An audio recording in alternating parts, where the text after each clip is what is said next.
अस्सलामुअलैकुम। बहुत पुराने समय की बात है। किसी नगर में एक राजा राज करता था। उस राजा के यहाँ ऐश्वर्य के सारे साधन मौजूद थे, किंतु संतान न होने का दुख उसे हमेशा सताता रहता था।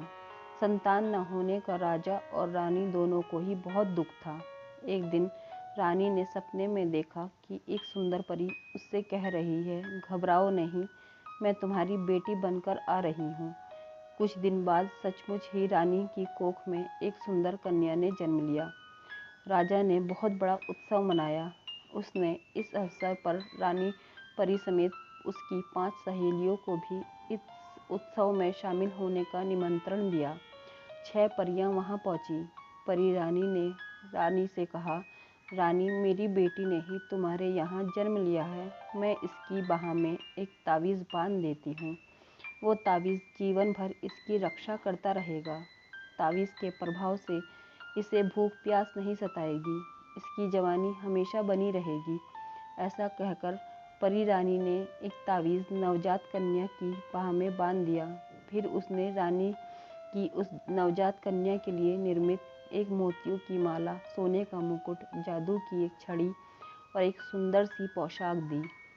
उसने कहा, ये पोशाक कभी मैली नहीं होगी, सदैव ऐसी ही बनी रहेगी। परी रानी द्वारा उपहार देने के बाद 5 परियों ने राजकुमारी को चारों तरफ से घेर लिया और नाचने गाने तथा उस पर फूल बरसाने लगी। एक परी ने कहा, मैं राजकुमारी को जादू की नाव दे रही हूँ। ये पानी में चल सकती है और हवा में भी उड़ सकती है। दूसरी परी बोली, मैं ये जादू का फूल दे रही हूँ। ये कभी मुरझाएगा नहीं और इसकी सुगंध कभी समाप्त नहीं होगी।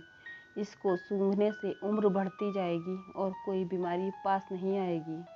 तीसरी परी राजकुमारी के हाथ में एक गुड़िया देते हुए बोली, ये जादू की बोलती हुई गुड़िया है। राजकुमारी की ये प्यारी सहेली बनकर रहेगी।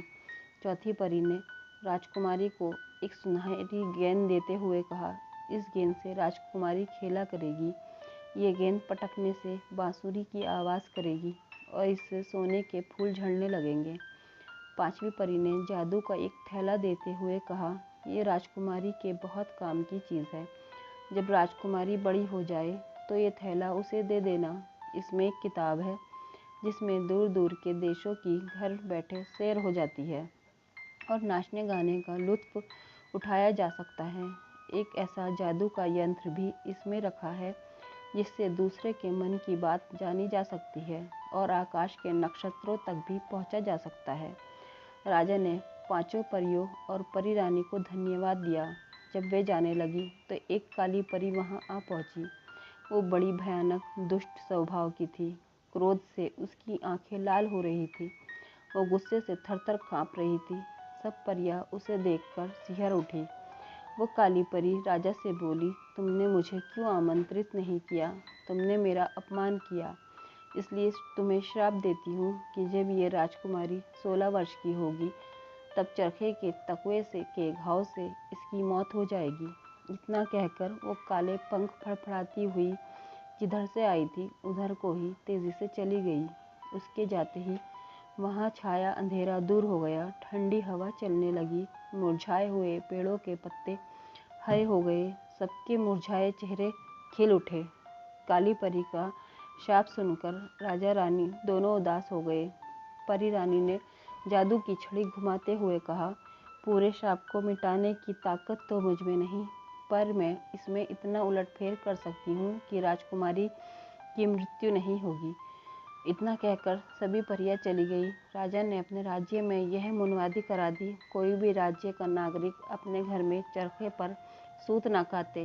इस तरह 15 वर्ष बीत गए। हंसी खुशी में दिन कट गए। कहीं कोई दुर्घटना नहीं हुई। राजकुमारी को जब 16वां साल लगा तो राजा ने अपने राज्य में चारों तरफ सिपाही भेज दिए ताकि वो जाकर देखे कि कोई अपने चरखे पर सूत तो नहीं काट रहा। उसने महिला को के चारों तरफ भी महल के चारों तरफ भी सुरक्षा का व्यवस्था कड़ी कर दी। राजकुमारी महल में रहते रहते ऊब चुकी थी। उसे कहीं इधर उधर जाने नहीं दिया जाता था। एक दिन उसने झरोखे से बाहर झांका। आसमान में बादल छाए हुए थे। बारिश की हल्की हल्की फुहारें पड़ रही थी। पेड़ों पर पक्षी चहचहा रहे थे, तालाब में कमल के फूल खिले हुए थे, पेड़ों पर कोयल कूक रही थी, पपीहा अपनी मधुर आवाज़ में पियों पियों कर रहा था। राजकुमारी का मन बाग में घूमने को हुआ। वो चुपचाप सबकी आंख बचाकर बाहर चल दी। जैसे ही वो बाग के फाटक पर पहुंची, उसकी नज़र एक बुढ़िया पर पड़ी। वो बुढ़िया चरखा चला रही थी। राजकुमारी उसके करीब पहुंची और उससे पूछा, दादी माँ, यह तुम क्या कर रही हो? बुढ़िया बोली, सूत काट रही हूँ बेटी, ज़रा मैं भी सूत काट कर देखूँ, राजकुमारी ने कहा। बुढ़िया मुस्कुराकर बोली, हाँ हाँ ज़रूर, पर ज़रा जल्दी करो, कोई देख न ले। राजकुमारी ने हंसकर कहा, देख लेगा तो देखने दो, मैं कोई चोरी थोड़ी कर रही हूँ। बुढ़िया हटी। उसकी जगह राजकुमारी सूत काटने के लिए आ बैठी। तभी बुढ़िया का हल्का सा धक्का उसे लगा, जिसके कारण तकुए की नोक उसकी उंगली में चुभ गई। राजकुमारी बेहोश होकर गिर गई। बुढ़िया, जो वास्तव में काली परी थी, तत्काल वहाँ से गायब हो गई। जब राजकुमारी को गए काफ़ी देर हो गई तो उसकी सखियाँ उसे ढूंढने लगी। शीघ्र ही उन्होंने बाग के फाटक पर बेहोश पड़ी राजकुमारी को देख लिया। इससे वह सब घबरा गई और उसे लेकर राजमहल में चली गई। जैसे ही उन्होंने राजकुमारी को उसके पलंग पर लेटाया, एक जोर का धमाका हुआ। सबको गहरी नींद आ गई। महल के कुत्ते, मक्खी, मच्छर, हाथी, घोड़े, पिंजरे में टंगे तोता, मैना सभी बेहोश हो गए। कमरे में काम करते हुए नौकर सो गए। राजा रानी को भी नींद के गहरे झोंके आने लगे। महल के चारों तरफ मीलों तक घना जंगल ही जंगल नजर आने लगा। आदमी का नामो निशान न रहा। चारों तरफ ऊंची ऊंची पहाड़ियाँ तथा तालाब दिखाई पड़ने लगे। महल के पास कटीली झाड़ियाँ फैल गई। इतना घना अंधकार हो गया कि दिन रहते हुए भी दिखाई नहीं देता था। खूंखार जंगली जानवर चारों तरफ विचरने लगे। पेड़ों पर सांप लटक रहे थे। कहीं शेर गरज रहा था तो कहीं चीता गुर्रा रहा था। कहीं कहीं पर हाथी चिंगाड़ रहे थे। तालाब और नदियों में मगरमच्छ भर गए थे। पूरा जंगल हिंसक जानवरों से भर उठा था। ऐसे ही बहुत दिन बीत गए। बच्चे जवान हुए, जवान बूढ़े हो गए। महल को लोग भूता महल कहने लगे। उधर जाने का कोई नाम नहीं लेता था। 100 साल ऐसे ही बीत गए। दुनिया बदल गई। अब लोग राजकुमारी की बात भूलने लगे थे। दूसरे दूर के गांव के एक बुजुर्ग लोग अपने बच्चों को यह बात बताते थे कि उन्होंने अपनी नानी दादियों से राजकुमारी की कहानी सुनी थी। अब तो ऐसे लोग भी चल बसे थे। कोई एक दुख का भी हो भला मिल जाता तो जो राजकुमारी की कहानी सुना सकता हो। राजकुमारी के भूता महल से 1000 कोस की दूरी पर एक बहुत बड़ा राज्य था। वहाँ का राजा बड़ा शक्तिशाली था। उसका एक बेटा सुंदरम बड़ा सुंदर था, वीर था। उसे शिकार खेलने का बड़ा शौक था। अपने साथी नरसिंह के साथ वो अक्सर शिकार खेलने जंगल में जाया करता था। उसे घूमने फिरने में बहुत आनंद आता था। वो दूर दूर के अनेक राज्यों में घूम चुका था। दिन सुबह के समय जब उसकी आँख खुली, उसने कोयल की कूक सुनी। उसने सिरहाने की ओर नज़र डाली तो उसे एक परी खड़ी हुई दिखाई दी, जो उसकी ओर देखते हुए मुस्कुरा रही थी। परी के सिर पर सोने का मुकुट था और उसके हाथ में जादू की छड़ी थी। उसने कहा, राजकुमार, तुम जवान हो गए हो। दूर देश में एक राजकुमारी तुम्हारा इंतज़ार कर रही है। तुम आज से 1 महीने के भीतर भीतर वहाँ पहुँच जाओ। राजकुमार बोला, कहते हैं वो देश कहाँ है और मैं वहाँ कैसे पहुँचूँगा? परी ने तब एक तोता उसे दिया और कहा, ये तोता तुम्हें वहाँ पहुँचा देगा। परी ने एक कवच और एक तलवार उसे दी। बोली, तुम ये कवच पहन लेना और ये तलवार लेकर आगे बढ़ना। रास्ते में तुम्हें कोई भी रोके, किंतु तुम रुकना नहीं, किसी से बात भी मत करना। बहादुरी से अपना रास्ता बनाते हुए आगे बढ़ना। सोती हुई राजकुमारी की उंगली में ये तलवार पुष्ट देना। ये नींद से जाग पड़ेगी। उसके जागते ही सब जाग उठेंगे। रास्ते में एक काली परी तुम्हें मिलेगी, जो महल का रास्ता रोके खड़ी होगी। तुम इस तलवार से उसका सिर धड़ से अलग कर देना।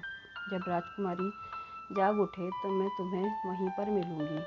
अब तुम तुरंत चल पड़ो और जल्दी से वहाँ पहुँच जाओ। आँखों में जादुई अंजन लगा लो, तुम्हें सब कुछ दिखाई पड़ने लगेगा। अंजन लगाते ही तुम यहाँ बैठे बैठे ही सुंदर राजकुमारी को सोते हुए देख सकोगे। यह कहकर परी गायब हो गई। राजकुमार के सोने का कमरा सुगंध से भर गया। सारे दिन राजकुमार अपने पिता के पास पहुंचा। उसने अपने पिता को सारी बातें बताकर कुछ करने की आज्ञा मांगी। राजा ने उसे आज्ञा दे दी। साथ में उसका साथी नरसिंह भी चलने को तैयार हुआ, पर राजकुमार अकेला ही घोड़े की पीठ पर बैठकर अशर्फियों की थैली लटकाकर चल पड़ा। वो तेजी से अपनी मंजिल तय करता हुआ चला जा रहा था। तोता उसको रास्ता बताता जा रहा था। कितने ही नदी नाले उसने पार किए, कितने ही जंगलों की खाक छानी। आखिर में वो उस भयानक जंगल के पास आज पहुंचा जहां राजकुमारी का भूता महल था। तभी तोते ने राजकुमार के कान में कुछ कहा और एक दिशा में उड़ गया। अब राजकुमार अकेला ही आगे बढ़ा। एकाएक कहीं फुंकारते हुए सांप उस पर टूट पड़े। परी की दी हुई तलवार से राजकुमार ने उन सभी सांपों को सफाया कर डाला। शेर, भालू और चीतों का शिकार करता हुआ वह आगे बढ़ा। तालाब के किनारे उसे एक बुढ़िया मिली। उसने कहा, आगे मत बढ़ो, खतरा है, लौट जाओ। लेकिन राजकुमार ने उसकी बात नहीं मानी। वो आगे ही आगे बढ़ता गया। सामने उसे एक झील दिखाई दी। इस झील के किनारे एक अत्यंत सुंदर परी खड़ी हुई थी। उस परी ने मुस्कुराकर कहा, आओ ना मेरे पास, हम दोनों मिलकर इस सुंदर झील के मोती जैसे चमकने वाले पानी में स्नान करेंगे। राजकुमारी तक तुम्हारा पहुंचना कठिन है, तुमने गलत रास्ता चुना है, राजकुमार ने कहा। उसका प्रस्ताव बेठुकरा दिया। वो अपने रास्ते पर चलता रहा। उसका घोड़ा सही रास्ते पर जा रहा था। उसने आंखों में जादुई अंजन लगाया हुआ था, इसलिए राजकुमारी उसे दिखाई पड़ रही थी। एकाएक उसका घोड़ा एक जगह ठिठक कर खड़ा हो गया। सामने देखा तो उसे भयानक परी तलवार हाथ में लिए खड़ी हुई दौड़ती हुई आगे दिखाई दे रही थी। उसके बाल बिखरे हुए थे। वो अपने काले पंखों को जोर जोर से फड़फड़ा रही थी। उसकी आंखों में से चिंगारियां निकल रही थी। उसके नथुने फूले हुए थे। वो गुस्से से लाल हो रही थी। वो राजकुमार के समीप पहुंची और कड़क कर बोली, खबरदार जो आगे बढ़े, मेरे शाप को झुटलाने वाले तुम होते कौन हो? राजकुमार ने उसकी बात का कोई जवाब नहीं दिया। उसने कसकर अपनी तलवार का एक वार उस पर कर दिया। काली परी बुरी तरह से घायल होकर चीखती हुई वहां से भागी। राजकुमार झाड़ियों को अपनी तलवार से काटता हुआ आगे बढ़ा। आखिरकार रात होने से पहले महल के फाटक तक पहुंच गया। फाटक को काली परी ने मजबूती से बंद कर रखा था। वो इमली के पेड़ की आड़ में छिपी बैठी थी। राजकुमार ने फाटक को जोर का धक्का दिया। लोहे का फाटक टूटकर गिर पड़ा। काली परी ने पीछे से उस पर वार किया। राजकुमार ने रानी परी का दिया हुआ कवच पहन रखा था, इसलिए काली परी के तलवार का वार उस पर कोई असर नहीं कर सका। उसने बिना मुड़े ही तलवार का एक जोरदार वार किया। काली परी की दोनों पंख कट गए। पंख कटते ही वो उस कमरे की ओर दौड़ पड़ी जिसमें राजकुमारी पलंग पर लेटी थी। राजकुमार तुरंत ताड़ गया कि वो बेहोश हुई राजकुमारी पर वार करेगी। उसने दौड़कर उसके हाथ से तलवार छीन ली और धक्का देकर उसे जमीन पर गिरा दिया। काली परी के शरीर से खून बह रहा था। तब भी वो राजकुमारी के पलंग की ओर बढ़ती ही गई। राजकुमार ने फुर्ती से आगे बढ़कर तलवार का एक ऐसा जोरदार प्रहार किया कि उसकी गर्दन कट गई। उसका सिर धड़ से अलग होकर भूमि पर जा गिरा। फिर वो तेजी से आगे बढ़ा। उसने अपनी जेब से सेफरी रानी की दी हुई परी बूटी निकालकर उसने राजकुमारी की जख्मी उंगली से छुआई। बेहोश हुई राजकुमारी ने तत्काल आंखें खोल दी। उसने अपने सामने एक सुंदर राजकुमार को खड़े पाया। वह बोली, मुझे क्या हुआ था? क्या मैं सपना देख रही हूँ? राजकुमार ने कहा, आप सपना नहीं, असलियत देख रही हैं। राजकुमारी, मैं दूर देश से आया हुआ एक राजकुमार हूँ। राजकुमारी ने पूछा, मेरे माता पिता कहाँ हैं? मैं कहाँ हूँ? राजकुमार बोला, आप अपने महल में ही हैं, आपके माता पिता भी यहीं हैं, वे अभी आते ही होंगे। इतने में परी रानी भी वहाँ आ गई। उसने अपनी जादू की छड़ी घुमाई तो फिर सब के सब वैसा ही हो गया जैसा पहले था। जंगल के स्थान पर पहले जैसा नगर बस गया। झाड़ अखंड का कहीं नामो निशान भी न रहा। सब जाग पड़े। नौकर नौकरानी अपने काम में लग गए। राजा रानी दौड़ते हुए राजकुमारी वाले कमरे में आए और वहाँ परी रानी और राजकुमार को देखकर वे आश्चर्य में पड़ गए। अपने माता पिता को देखकर राजकुमारी मुस्कुराई। उसे ऐसा लगा मानो वो कल ही सोई हो। उसे ही क्यों, सबको ऐसा ही लगा। काली परी के शाप का असर उसकी मृत्यु के साथ ही समाप्त हो गया था।